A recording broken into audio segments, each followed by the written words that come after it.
सुप्रभात प्यारे बच्चों। आज हम भाषा अभ्यास पाठ्य पुस्तक के पाठ 2 उल्टा पुल्टा कविता से संबंधित प्रश्न 5 से 8 तक समझेंगे। प्रश्न 5 है, नीचे दिए गए चित्रों के नाम लिखिए। बच्चों, इस प्रश्न को करने से पहले हम जान लेते हैं कि संज्ञा किसे कहते हैं। किसी व्यक्ति, वस्तु, स्थान, प्राणी या भाव के नाम को संज्ञा कहते हैं। बच्चों, नाम वाले शब्दों को ही संज्ञा कहा जाता है। जैसे कि हमने अभी पढ़ा कि किसी भी व्यक्ति, वस्तु, स्थान, प्राणी या भाव के नाम को संज्ञा कहा जाता है। आप जानते ही हैं कि इस संसार में हर व्यक्ति का, वस्तु का, स्थान का, प्राणी का या भावों का कोई ना कोई नाम जरूर है। हम इन्हें इनके नामों से जानते हैं और इन नामों को ही हिंदी व्याकरण की भाषा में संज्ञा कहा जाता है। इस प्रश्न में हमने यहाँ जो हमें चित्र दिए गए हैं, इनके नामों को यहाँ रिक्त स्थानों में लिखना है। सबसे पहला चित्र है छिपकली का, दूसरा घर, तीसरा महात्मा गांधी जी, अगला चित्र है लाल किला, अगला चित्र है बस्ता और ये किसका चित्र है बच्चों? मक्खी का। अब हमने क्या करना है, ये जो हमने चित्रों के नाम लिखे हैं, इनके हमने जो शब्द किसी व्यक्ति के नाम हैं उनके नीचे हमने 1 नंबर, जीवों के नाम के नीचे 2 नंबर, स्थान के नाम के नीचे 3 नंबर और वस्तु के नाम के नीचे 4 नंबर लिखना है।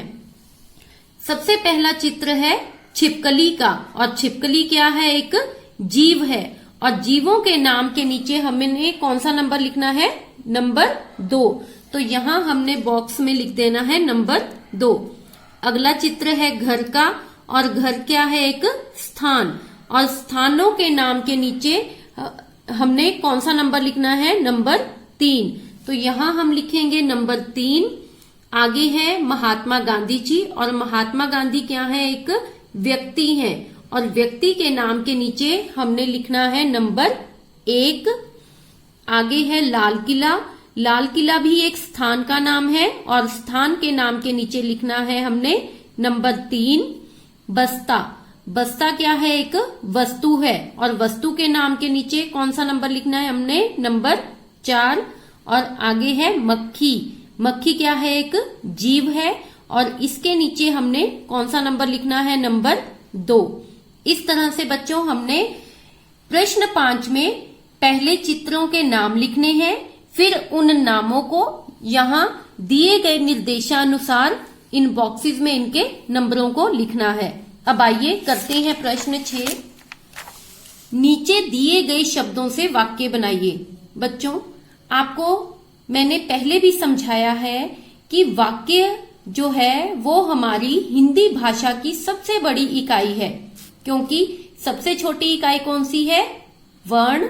वर्णों को जोड़कर शब्द बनते हैं और शब्दों को जोड़कर वाक्य। वाक्य बनाते समय हमें जो बातें ध्यान रखने योग्य हैं वह इस प्रकार है। एक तो बेटा हमें वाक्य बनाते हुए यह ध्यान रखना होता है कि जिस शब्द को हम वाक्य में प्रयोग करें उसे वाक्य में रेखांकित करना होता है और हम उस शब्द से संबंधित जो भी वाक्य बनाएं उस वाक्य में सभी शब्द सार्थक होने चाहिए। सार्थक शब्द का अर्थ होता है जिन शब्दों का कोई ना कोई अर्थ होता है।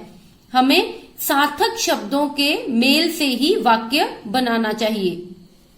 अब आइए, यहाँ जो मैंने वाक्य लिखे हैं हम इन्हें पढ़ लेते हैं। आप इनके अलावा कोई और वाक्य भी लिख सकते हैं। पहला शब्द हमें दिया है चलते चलते। चलते चलते से संबंधित वाक्य बना, मैं चलते चलते थक गया। अगला शब्द है झटपट। झटपट से संबंधित वाक्य है, मैंने अपने सारे काम झटपट कर लिए। झटपट का अर्थ होता है एकदम से या जल्दी से। अगला शब्द है हिम्मत। हिम्मत का अर्थ होता है साहस। हमें हर कार्य हिम्मत से करना चाहिए। आप देख रहे होंगे हमने जिन शब्दों को वाक्यों में प्रयोग किया है उन्हें मैंने रेखांकित भी किया है। तो आपने भी इस तरह से अच्छे अच्छे वाक्य बनाने हैं। आप मेरे द्वारा लिखे गए वाक्यों के अलावा अपनी मर्जी से भी वाक्य लिख सकते हैं। अगला प्रश्न है प्रश्न 7। नीचे दिए गए शब्दों के दो दो पर्यायवाची शब्द छांट कर लिखिए। बच्चों, पर्यायवाची शब्दों को समानार्थी शब्द भी कहा जाता है और पर्यायवाची शब्द वे शब्द होते हैं जब अलग अलग शब्दों का अर्थ एक ही होता है। जैसे कि माँ को हम माता भी बोलते हैं, मैया भी बोलते हैं, जननी भी बोलते हैं, अम्बा भी बोलते हैं, है ना। इसी तरह से पर्यायवाची शब्द में शब्द अलग अलग होने पर उनका अर्थ एक ही होता है। अब हमें यहाँ जो शब्द दे रखे हैं इनके पर्यायवाची शब्दों को हमने यहाँ दिए गए विकल्पों में से ढूंढकर लिखना है। सबसे पहला शब्द हमें दिया है आंख। आंख से संबंधित पर्यायवाची शब्द होते हैं नेत्र और नयन। अर्थात आंख को हम और क्या क्या बोलते हैं, नेत्र भी बोलते हैं और नयन भी बोलते हैं। अगला शब्द है हाथ। हाथ को और क्या बोला जाता है, हस्त और कर। तीसरा शब्द है पैर। पैर को और क्या बोला जाता है, चरण और पद। बच्चों, आप देख रहे होंगे जैसे कि आंख, आंख को हम नेत्र भी कहते हैं, नयन भी कहते हैं। ये चाहे शब्द अलग अलग हैं परंतु इनका अर्थ जो है वो एक ही है। ऐसे ही हाथ को हस्त भी कहते हैं, कर भी बोलते हैं। पैर को चरण भी कहा जाता है, पद भी कहा जाता है। चाहे ये शब्द अलग अलग हों परंतु इनका जो अर्थ है वह एक ही होता है। ऐसे शब्दों को ही पर्यायवाची शब्द कहा जाता है। अगला प्रश्न है प्रश्न 8। नीचे दी गई शब्द सीढ़ी पूरी कीजिए। बच्चों, मान लीजिए एक लकड़ी की सीढ़ी है। अगर हम उस लकड़ी की सीढ़ी में से कोई भी एक लकड़ी निकाल देते हैं तो क्या वह सीढ़ी पूरी कहलाएगी? नहीं कहलाएगी, क्योंकि उस सीढ़ी में हर एक लकड़ी एक दूसरे से जुड़ी होती है, तभी वह एक सीढ़ी कहलाती है। इसी तरह से बच्चों, शब्दों की भी सीढ़ी होती है। शब्द किसके बने होते हैं? अक्षरों को जोड़कर शब्द बनते हैं। अगर इन शब्दों में से किसी भी एक अक्षर को हटा दिया जाए या ना लिखा जाए तो यह शब्द सीढ़ी पूरी नहीं कहलाएगी। अब आइए, अब हम इस शब्द सीढ़ी को पूरा कर लेते हैं। हमें यहाँ कुछ चित्र भी दिए गए हैं। हमने इन चित्रों के आधार पर ही इस शब्द सीढ़ी को पूरा करना है। सबसे पहला हमें यहाँ पे अक्षर दिया है गी और दूसरा है ना। इसके बीच में हमने अक्षर लिखा र और शब्द बन गया गिरना।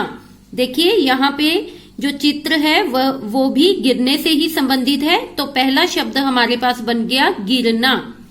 अब दूसरा जो शब्द है वह बनेगा उड़ना। उ हमें दे रखा है और ना भी दे रखा है। हमने यहाँ पे जो शब्द अक्षर नहीं दिया है वह है ड़। अब ये शब्द बन जाएगा उड़ना। अगला शब्द बनेगा हमारे पास उठना। उठना, देखिए यहाँ पे लड़का सोकर उठ रहा है तो ये शब्द बन गया यहाँ पे उठना। अगला शब्द बनेगा यहाँ पे नापना। नापना, देखिए यहाँ पे दर्जी क्या कर रहा है, नाप ले रहा है। तो ये जो शब्द है नापना वो इस चित्र से संबंधित बन गया। और अगला शब्द बनेगा नाचना। नाचना, और ये शब्द किससे संबंधित बना? इस चित्र से। देखिए यहाँ पे लड़की क्या कर रही है, नाच रही है।